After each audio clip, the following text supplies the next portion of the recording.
እዚህ ጋር ያነሳናት የኢንሽ ጉዳይ አብሬ ስለጠረን ያወራ ነውና ሁሌም እንደቀላል የምናያቸው በጣም ተራ መስለው ነው የምንሰማቸው ከኛ ማስተዋል እኛ ከማስተዋል ስለራቀ እኛ ማገናዘብ ስላቃተን እንጂ ጠረን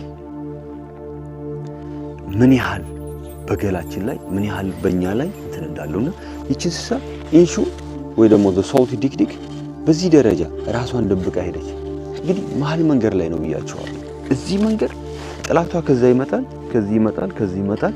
ስለዚህ ራሷን ከአንደኛው ጥግ ላይ ብታስጠጋ ጥላቷ በዛ እሷ ይከልለኛል ብላ በተደገፈችው ነገር ተደግፎ ይመጣል።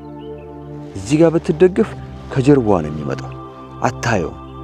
አንዳንዴ የምንደገፋቸውን ሰዎች አይታችኋቸው ይከልሉናል ብለን የተደገፍናቸው ሰዎች እነሱን ፈርሰውኛን ያለብሱናል ወይ ደግሞ የጥላቶቻችን መግቢያ በር ይሆናሉ።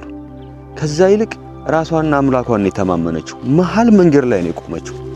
እርግጠኛ ነኝ በእዝነ ህሊና አይኔ እንድትጨፍኒ ለሊት እነሱ ጋር መምጣት ብችል ኑሮ ባሏ ወደዚህ እሷ ወደዚህ ወይ ደግሞ ሁለቱም እንዲህና እንዲህ ነው የሚቆሙት ራሳቸውን ለመጠበቅ።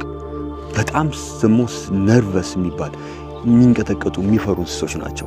እና ኢንሹ ፋይናሊ ይህንን ሳርጋ ስትሄድ ውስጥ እንዳሳየኋችሁ ድሮፕሷ በሙሉ ይሄ እሷ ድሮፕስ ነው በሙሉ ይሄ የእሷ ካካ ነውና ኖርማሊ አሁን እዚህ ላይ የሚገርመው በቃ ሄደች።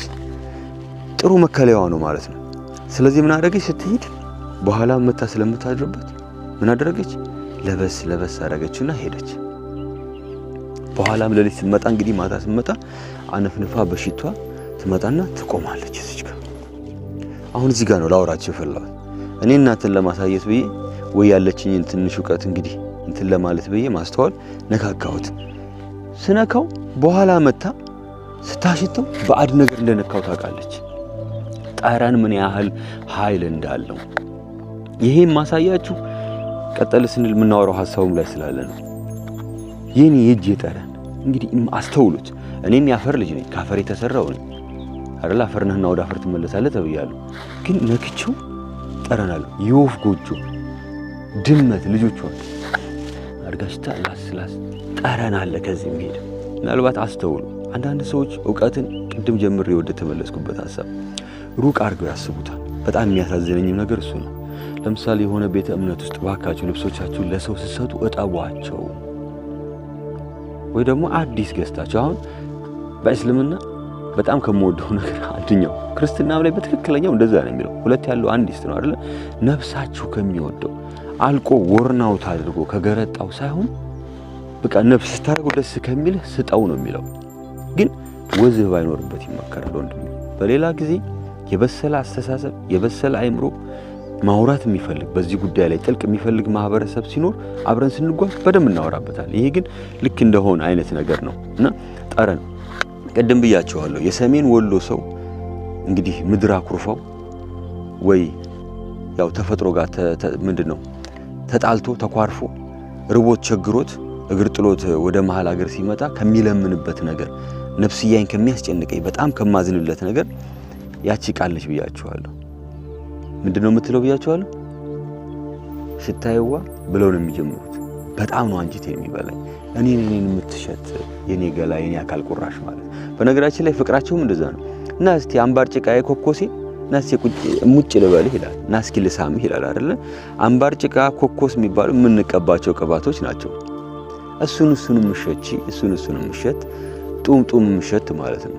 አለፍ ሲልም በሙዚቃ ማድመቂያ የምናውቀው አብዛኛው የምናወራለት ሪኩም አደስ ቁኒ በኋላ ላይ ደግሞ ይቺ ጸጉር ነው።